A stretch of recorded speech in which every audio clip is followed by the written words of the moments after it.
Malegaon taluka police station के area में डोंगराड़ी गांव के जुडिक्शन में कल जो घटना हुई रेप विथ मर्डर की, इसके बारे में तुरंत मालेगांव तालुका की पुलिस स्टेशन में गुना दाखिल किया है। आरोपी को 15-20 मिनट के अंदर हमने कब्जे में लिया था। गायब है, यहाँ दिखाई नहीं दे रहे और कहीं मिल नहीं रहे। अब ये कौन है? ये स्लीपर सेल है, आतंकवाद से संबंधित है या बांग्लादेशी रोहिंग्या। आज 2 घंटे में इस संबंध में यहाँ पर गुनाह FIR दाखिल हो जाएगा। में बीजेपी की सरकार है, कभी बोलते घुस गए बांग्लादेश वाले, रोहिंग्या घुस गए। तुम्हारी सिक्योरिटी क्या कर रही थी? तुम्हारी यंत्रणा क्या कर रही थी? तुम्हारी सरकार क्या कर रही थी? आप बोलते भाग गए, तो तुम्हारी सरकार क्या कर रही थी? तुम्हारी यंत्रणा क्या करी? क्या फेल हो गई क्या? ये आदमी को सिर्फ कॉरपोरेशन, महाराष्ट्र के अंदर जो लोकल बॉडी के इलेक्शन चल रहे हैं, वो टारगेट दिया गया है कि मुसलमानों के खिलाफ बोलो और वोट बैंक की राजनीति करो। अभी 31 दिसंबर तक के लाडली बहना योजना का KYC का फॉर्म का डेट बढ़ा दी गई है। आगे चांस हो सकता है कि ना बढ़ाए। जिन जिन बहनों को KYC कराना है वो 31 दिसंबर से पहले गुलजार नेटवर्क पे राब्ता कायम करे, जो यहाँ पर KYC फ्री हो रही है।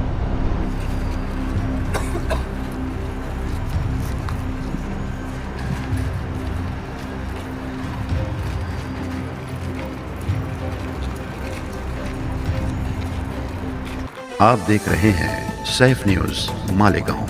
दोस्तों, गुज़िश्ता कल हमने आप लोगों को 3 हादसा की खबरें बताई थी। एक धरन गांव में, एक स्टार होटल के पास और एक धुलिया रोड पर 1 लाख का। आज सुबह सौंदाना रोड पर मालेगांव से सौंदाना जाते हुए नेशनल हाईवे पर एक बेकाबू ट्रक एक डिवाइडर से टकरा गई। डिवाइडर से टकराने के बाइस इसकी जद में एक कार भी आई और एक यूनिकॉर्न वाला होंडा सवार भी आया। इस 3 रुखी टक्कर में एक शख्स हलाक बताया जा रहा है, जिसका ताल्लुक मालेगांव से नहीं है। ट्रक को भी नुकसान पहुंचा है, कार भी बुरी तरीके से डैमेज हो चुकी है और यूनिकॉर्न 2 व्हीलर भी बड़ी खराब हालत में है। इस मामले में 5 अफराद जख्मी बताए जा रहे हैं। आईनी शाहिदीन जो लोग वहां पर मौजूद थे, उन लोगों ने बताया कि हादसे की टक्कर इतनी शिद्दत से थी कि बड़ी दूर तक इसकी आवाज गई। कार का ये हाल आप देख रहे हैं, कार पूरी तरीके से डैमेज हो गई है। मालेगांव शहर में हादसा दिन ब दिन बढ़ते जा रहे हैं। इसको लेकर आखिर कब संजीदगी से और हकीकी कोशिश हो सकेगी ताकि अमवात का और हादसा का, एक्सीडेंट का यह सिलसिला थम सके। मालेगांव तालुका पुलिस स्टेशन के एरिया में डोंगराड़ी गांव के जुडिक्शन में कल जो घटना हुई रेप विथ मर्डर की, इसके बारे में तुरंत मालेगांव तालुका के पुलिस स्टेशन में गुना दाखिल किया है। आरोपी को 15-20 मिनट के अंदर हमने कब्जे में लिया था। उसने ये गुनाह की कबूली दे दी है। जो भी इन्वेस्टिगेशन में हमारे सामने जो एविडेंस आ रहे हैं, वो अभी DYSP लेवल के ऑफिसर के थ्रू ये इन्वेस्टिगेट कर रहे हैं। यहाँ की लोगों की भावना तीव्र है। बच्ची बहुत ही कम उम्र की बच्ची, 3.5 साल की बच्ची थी और ये आरोपी भी यही गांव का है, तो गांव के लोगों की भावना बहुत ही तीव्र है। आज उनके साथ हमने बातचीत की। तपास शीघ्र गति से होगा, बहुत ही जल्दी उसका चार्जशीट किया जाएगा और ये फास्ट ट्रैक कोर्ट में चलेगा। इसके बारे में हम लोग ये पूरा जो डॉक्यूमेंट्री जो करना है वो सब चीज़ें कर रहे हैं और हमें यकीन है कि बहुत जल्दी इसमें कोर्ट का न्याय मिल जाएगा और हम फुल प्रूफ केस बनाने के लिए हर तरीके का सहाय, जो लीगल सहाय होता है, वो ले रहे हैं। सर, मराठी आंदोलनकारियों को आपने क्या समझाने की कोशिश की और ये क्यों आपने? ये आंदोलनकारी की भावना यहाँ पे ये इस तरह की होना ये स्वाभाविक है। यहाँ की लोगों की भावना बहुत ही तीव्र है और हमने उनको समझाया है कि जो भी घटना हुई है इसके बारे में पुलिस की तरफ से, प्रशासन की तरफ से जो भी करना संभव है, ये सभी चीज़ें हम लोग करेंगे और जिसने ये कृत्य किया है उनको जल्द से जल्द सज़ा मिले, इसके लिए जो भी करना है ये सभी प्रोसीजर हम लोग बहुत शीघ्र गति से करेंगे। रहमतुल्लाहि व बरकातहू। कल मौका 16 नवंबर 2025 को सुबह में तकरीबन 10:30-11 बजे हमारे मालेगांव शहर सिटी पुलिस स्टेशन के ठाकुर दादा और शहर मालेगांव के मारूफ सोशल वर्कर सफी घंटी करप्शन साहब का भी मुझको कॉल आया और ये भी वहाँ पहुँचे और हम लोग नया बस स्टैंड का पे सागर होटल के सामने अंदाज़न उम्र तकरीबन 81 साल के ये बुजुर्ग है, जो कि इनका जो जेब में मतदान कार्ड की एक कॉपी मिली है, उस पर जो नाम आया है शेर अली कासिम अली और रहने वाले राजस्थान के ये अभी तक के इनके घर वालों की शनाख्त तो नहीं हो पाई है। नाम तो मिले मगर इनके घर वालों की तलाश नहीं हो पाई है।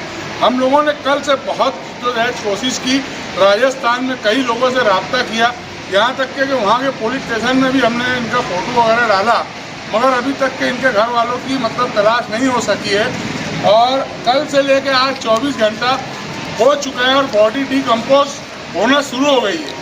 इस बुनियाद पर अभी जो है तो जो कानूनी प्रोसेस था सभी एंटी करप्शन साहब ने कल से लेकर आज तक इसका जो नगर पालिका और मालेगांव शहर पुलिस स्टेशन से कानूनी कार्रवाई को पूरा करके अभी आयशा नगर कब्रिस्तान में हम लोग लेकर आए हुए और इनकी तदफीन होने वाली है। बकिया तफसील हमारे सभी एंटी करप्शन साहब भी दे देंगे। कल तकरीबन 11:30 बजे के करीब में आयशा नगर पुलिस स्टेशन से ठाकुर दादा का फ़ोन आया कि ख्वाजा गरीब नवाज ब्रिज के नीचे एक डेड बॉडी पड़ी हुई है और इनकी उम्र तकरीबन 81 साल के आसपास है। 81 साल की उम्र और ठंडी की वजह से इनकी मौत हुई है। जिस वक्त इनका पीएम वगैरह हुआ, पीएम वगैरह से हमने डॉक्टरों से मालूमात ली तो डॉक्टरों का ये बोलना था कि पीएम के बाद उन्होंने ये कहा कि ठंडी की वजह से इनकी जान गई है। उम्र तो इनकी तकरीबन 81 साल है। नाम इनका शेर अली कासम अली, रहने वाले, ये शनाख्ती कार्ड इनके पास मिला है। ये शनाख्ती कार्ड के ज़रिए जिस वक्त हम लोगों ने मालूमात निकाली, जिया भाई ने, हम लोगों ने, शाबान भाई हमारे, इन्होंने भी कल से वहाँ पर मौनत की और जब हम लोगों ने मालूमात निकाली तो ये राजस्थान के निकले और इनकी जेब में काफ़ी सारा पैसा था।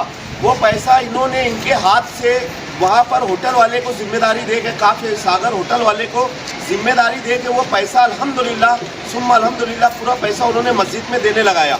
उसके अलावा जो कफन वगैरह भी हुआ है सब इन्हीं के पैसे से हुआ है। तो मामला ये है कि इनकी तदफीन हम लोग कर रहे हैं। आज पुलिस वाले यहाँ पर आ नहीं पाए, कॉरपोरेशन के कर्मचारी यहाँ पर मौजूद है। कॉरपोरेशन के कर्मचारियों के सामने और हमारे शहर के जो जिम्मेदारान हजरात हैं उन लोगों के सामने हम इनकी तदफीन आयशा नगर कब्रिस्तान में कर रहे हैं। अगर इनके घर वाले, इनका पता चलता है क्योंकि इसको व्हाट्सएप ग्रुप पे घुमाया गया है, अगर इनके घर वाले मिलते हैं तो हम लोगों से राब्ता कायम करें ताकि आप लोगों को मैयत दाखिला निकालने में आसानी हो। और दूसरी बात, हम लोग एक मैसेज आप लोगों को देना चाहते कि इनके पास जो भी रकम मिली थी, इन्होंने 2 दिन पहले उनके हाथ से एक मस्जिद के अंदर देने लगाया कि कहाँ पे सागर होटल वाले को जिम्मेदारी दे के कहा कि ये फला मस्जिद के अंदर ये पूरा पैसा अदा कर दो। पैसा तो काफ़ी ज़्यादा था अल्हम्दुलिल्लाह, लेकिन मैं उनके बच्चों से और मैसेज हम लोग मालेगांव शहर के और तमाम ही मुसलमानों को ये देना चाहते कि देखो, अक्सरियत से मालेगांव शहर बोलो या मुस्लिम इलाकों के अंदर बोलो, कोई ओल्ड एज होम नहीं होता।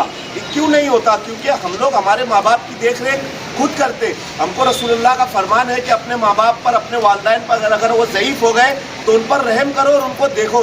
ये जो नेमत है ये दोबारा नहीं मिलती। हम लोग आप लोगों से अपील करते हैं कि खुदारा अपने माँ बाप के ऊपर ध्यान दो। ये महीने का 6ठा केस है जो बेवारस लोगों को लाकर हम लोग आयशा नगर में दफना रहे और वो 6 के 6 लोगों के वालिदैन जो इंतकाल हुए उनके बच्चे अभी तक ना हम लोगों से आके मिले और ना उन लोगों का कोई पता चला। तो हम लोग अपील ये करते हैं कि अपने माँ बाप के ऊपर ध्यान दो। अगर वो कहीं गुस्से से चले गए तो उनको ढूंढने की कोशिश करो और अपने पास लाकर उनकी हिफाजत करो। शुक्रिया। मालेगांव जन्म प्रमाण पत्र में अब एक नया मोड़ सामने आया है। जिन लोगों के जन्म प्रमाण पत्र महापालिका तहसीलदार ने रद्द किए, ऐसे 500 के करीब लोग गायब हो गए हैं। उसमें से 2 डजन लोग हिंदुस्तान के बाहर निकल गए हैं, ऐसी जानकारी मिली है। यानी वो गायब है, यहाँ दिखाई नहीं दे रहे और कहीं मिल नहीं रहे। अब ये कौन है? ये स्लीपर सेल है आतंकवाद से संबंधित है या बांग्लादेशी रोहिंग्या, आज 2 घंटे में इस संबंध में यहाँ पर गुनाह FIR दाखिल हो जाएगा। तो अभी तक जो ये 500 लोगों का जो इन्वेस्टिगेशन चल रहा था, इसमें से 2 डजन लोग इस प्रकार के कि जिनका कोई कागज या एप्लीकेशन में नहीं है, जन्म प्रमाण पत्र दे दिया, लेके गए, लेकिन उस नाम का उसका फोटो, आधार कार्ड, पता कुछ भी नहीं है। और उसमें से कुछ लोगों के पासपोर्ट भी निकले हैं। इसीलिए ये स्लीपर सेल भी हो सकते हैं, ये बाहर से आए हुए भी हो सकते हैं, या आतंकवाद से संबंधित लोग भी हो सकते हैं। इसीलिए इस विषय पे आज ऐसा निर्णय हुआ कि एक अलग FIR होगी, महापालिका और तहसीलदार ये FIR 48 घंटे में दाखिल करेंगे। फिर पुलिस ने जो होमवर्क किया है उसका एग्जीक्यूशन प्रारंभ होगा। सर अभी तक कहाँ तक पहुंची है SIT? अब SIT मूल मुद्दा यही था कि पात्र अपात्र लोग जिनके पास जो कागज पत्र लेने चाहिए वो नहीं थे, ऐसे लोगों ने जन्म प्रमाण पत्र या जिनको देने का अधिकार नहीं था। तो मालेगांव में तो वैसे देखने जाए तो SIT का काम प्रशंसनीय रहा है। 3273 प्रमाण पत्र सिर्फ रद्द हुए, ऐसे नहीं, चुनाव आयोग को भी ये यादी दी गई है। आधार कार्ड ने भी इनके आधार कार्ड रद्द करने की प्रक्रिया प्रारंभ कर चुके हैं। लगभग 50 से ऊपर सरकारी अधिकारियों को आरोपी बनाया, उनकी गिरफ्तारी हुई। अब ये उसका ही अगला कदम है कि इसमें से कोई आतंकवादी है क्या, कोई स्लीपर सेल है क्या, अभी उसकी जांच शुरू होगी। ये बांग्लादेशी रोहिंग्या से शुरू हुआ था मामला और अभी आतंकवादियों पे आके रुक गया। अब ये जांच करना पड़ेगा कि 2 डजन सर्टिफिकेट ऐसे गए हैं कि जिसमें कोई कागज ही नहीं है, तहसीलदार ने ऐसे ही आदेश दे दिए है। तो कौन है वो चेहरा ही पता नहीं है अभी तो। गलती तो सरकारी अधिकारी की है ना। तो 48 अधिकारियों पे कार्रवाई हुई, गिरफ्तारी हुई। राष्ट्रीय सुरक्षा के प्रश्न पे कोई समझौता नहीं होगा। दूसरी बात, जिनके रद्द हुए हैं उनके पास जन्म प्रमाण तो है नहीं, यहाँ जन्म हुआ उसका भी कागज नहीं है, उनके परिवार में से किसी एक का भी जन्म हुआ उसका भी प्रमाण पत्र नहीं है, तो है कहाँ के, वो बाद में जांच होगी महापालिका। सर अभी आप नंदुरबार जा रहे हैं, वहाँ से एक जगह आप जाने वाले। हमें एक शंका है कि जैसा अल फलाह यूनिवर्सिटी, ऐसी जो अक्कल कुआ में जामिया इस्लामिया, ये जो जहाँ पर एक आदिवासी क्षेत्र में 15,000 लोग, उसमें से खाली 100-200 आदिवासी है, बाकी सब इसमें से लगभग 14,000 पश्चिम बंगाल, उत्तर प्रदेश, झारखंड, ये बांग्लादेश के बॉर्डर का देकर आए हुए मदरसा में पढ़ने वाले 14,000 लोग हैं। इसमें यह भी ध्यान में आया कि वहाँ पर उन्होंने मेडिकल कॉलेज, इंजीनियरिंग कॉलेज, यह सब भी बनाया है, उसमें फर्जी सब कागज पत्र मिले हैं। 1,000 करोड़ का फॉरेन डोनेशन, उसमें काफ़ी बड़ा घोटाला सामने आया है। उसका FCRA लाइसेंस रद्द हुआ है। उसी संस्था की 2 और संस्था जालना में है। तो आज मैं नंदुरबार और अक्कल कुआं जाऊंगा और कल दिल्ली इसी विषय के लिए जाऊंगा। चलो, ये किरीट सुमैया जो व्यक्ति है वो रिकामा आदमी है, काम धंधे कुछ है नहीं। बीजेपी ने एक काम दे दिया है कि आप जाओ महाराष्ट्र में और माइनॉरिटी और मुसलमानों को परेशान करो, इल्ज़ाम लगाओ। इस तरीके से उनको काम बीजेपी ने दिया है। और किरीट सुमैया, हंसी आती है मुझे तो, क्या बोले वो देश छोड़ के भाग गए। अपने आप को भारतीय जनता पार्टी बीजेपी दुनिया की सबसे ताकतवर पार्टी मानती है। हमारे देश के पंतप्रधान नरेंद्र मोदी जी को बहुत पावरफुल नेता मानती है। तो सरकार कोई दूसरी पार्टी की नहीं है, देश में बीजेपी की सरकार है। कभी बोलते घुस गए बांग्लादेश वाले, रोहिंग्या घुस गए, कि तुम्हारी सिक्योरिटी क्या कर रही थी, तुम्हारी यंत्रणा क्या कर रही थी, तुम्हारी सरकार क्या कर रही थी। आप बोलते भाग गए, तो तुम्हारी सरकार क्या कर रही थी, तुम्हारी यंत्रणा क्या करी, क्या फेल हो गई क्या। बीजेपी ने कबूल कर लेना कि हम फेल हो चुके हैं, हमारी यंत्रणा फेल हो चुकी है, हमारी सरकार नाकाम हो चुकी है, ये ऐलान कर देना, उसके बाद मुसलमानों पर इल्जाम लगाना। तो ये आदमी को सिर्फ कॉरपोरेशन महाराष्ट्र के अंदर जो लोकल बॉडी के इलेक्शन चल रहे हैं वो टारगेट दिया गया है कि मुसलमानों के खिलाफ बोलो और वोट बैंक की राजनीति करो और जीतकर सत्ता पे आओ। इसके लिए काम दिया गया है, रिकामा आदमी है, उसको काम दिया गया, वो आता है। और किरीट सुमैया आकर ये बोलता है कि 2 डजन से ज्यादा लोग फरार हो गए। राज्य सरकार ने जीआर निकाला, तहसीलदार कार्यालय से, तहसीलदार ऑफिस से जिन लोगों के जन्म दाखिले बनाए गए थे उनको नोटिस जा रही है, उनको फोन जा रहे हैं और ईमानदाराना तौर पर मालेगांव शहर की आवाम अपना जन्म दाखिला जमा कर रही है और रिसीट कॉपी ले रही है। अब ये तो ऐसा नहीं चलेगा कि बस आपके टाइम लिमिट पे, टाइम लिमिट बढ़ा कर दो। कोई बाहर गांव होगा, कोई शादी में गया होगा, कोई उसका बिजनेस होगा, तो वो आएगा दे देगा। और माइनॉरिटी डिफेंस कमेटी ने तो ऐलान किया है, हम मदद भी कर रहे हैं, आवाम की मदद कर रहे हैं। हमारे कार्यकर्ता, हमारे जिम्मेदार जाकर तहसीलदार ऑफिस के अंदर हम लोग से जमा करा रहे हैं, इनवर्ट कॉपी ले रहे हैं। तो आप अगर बोलेंगे 7 दिन में कंप्लीट करो प्रोसीजर, 15 दिन में प्रोसीजर कंप्लीट करें, तो ऐसा नहीं होगा ना। पहले बांग्लादेशी रोहिंग्या यहाँ पर मिले नहीं, चार्जशीट है। एसआईटी की रिपोर्ट अगर मंजर पर आ जाए, सामने आ जाए, उसमें भी यही बात आएगी, हमको विश्वास है। तो सिर्फ वो इल्जाम लगाना और परेशान करने का काम किया जा रहा है। अभी जब वो आए थे तो उन्हें 946 लोग को फरार घोषित किया जाए। अब 946 में से आपको बोल रहे 2 दर्जन लोग करीब फरार बताए जाए। मैं कहा ना कि वो आदमी को कुछ काम नहीं है, बस एक कुछ न कुछ बहाना लेके गांव में आना है और वातावरण खराब करना है, लैंड ऑर्डर खराब करने की कोशिश करता है। और हमने अभी एडिशनल एसपी साहब जो एसआईटी के सदस्य सचिव है उनसे रिक्वेस्ट किया है, और अभी हम तहसीलदार से भी रिक्वेस्ट करते हैं कि जो लोग नहीं आ पाए आप उनको फ़ोन करो, वापस एक नोटिस दो, वो ज़रूर आकर जमा करा देंगे। टाइम बढ़ना चाहिए।